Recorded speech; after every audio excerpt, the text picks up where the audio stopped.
Жіті инфаркттың белгілері.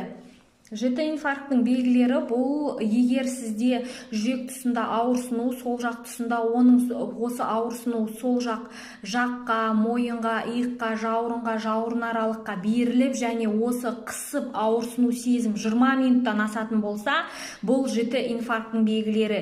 Егер осындай симптомдар болса, жедел түрде 103-ке хабарласыңыз.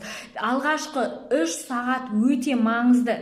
Егер 20 минуттан асатын ауырсыну болса, жедел түрде науқасқа 150-300 миллиграмм аспиринді шайнап жегізіп, одан кейін егер 90 миллиметрден жоғары қан қысымы болатын болса, сіз нитроглицерин тілдің астына беруіңіз керек.